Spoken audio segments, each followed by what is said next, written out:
Riche en informations et en mise en perspective historique, l'Atlas des mobilités en Pays de Genève aborde l'épineuse question des transports dans le bassin genevois.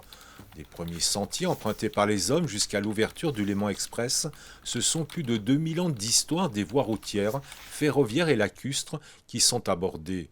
Premier constat, Genève s'est retrouvée coupée sur le plan ferroviaire de son arrière-pays avec l'apparition du train dans la seconde moitié du XIXe siècle.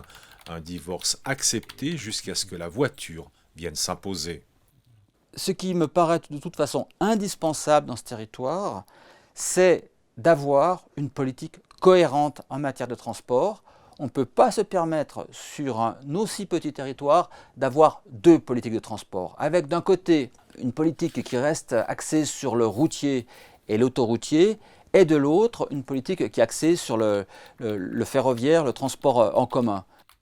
C'est de l'histoire qui bégaye parce qu'il aurait dû se faire déjà il y a 120 ans, il se fait seulement maintenant.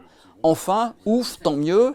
J'ai envie de dire maintenant, bon, le coup d'après, voilà, c'est ça, il est là, il est indispensable, il faut que ce soit une réussite, je pense qu'il va l'être, mais maintenant, c'est de se dire, mais allez, il y a une logique à ce Léman Express, comment envisage-t-on maintenant sa suite ?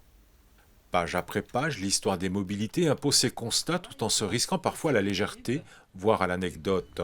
Un projet prévoyait par exemple de faire passer des bateaux par le sommet du mont de Sion dans le cadre d'une liaison Rhin-Rhône. Plus démonstratif, la gare de Viry, aujourd'hui abandonnée. Elle est un témoin direct d'une époque qui acceptait sans état d'âme l'abandon du rail au profit de la voiture.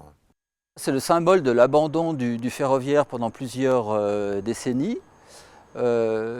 C'est l'ère du tout voiture sur laquelle on va immanquablement devoir revenir.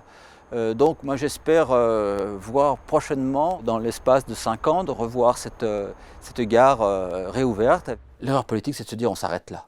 Alors là, ça serait vraiment une folie, parce que là, on en resterait pour le coup, alors toujours avec la juxtaposition de deux politiques de transport dans ce territoire, avec des opérateurs qui voudraient continuer toujours à faire du routier, de l'autoroute et autres, alors que ce n'est pas ça qui est attendu.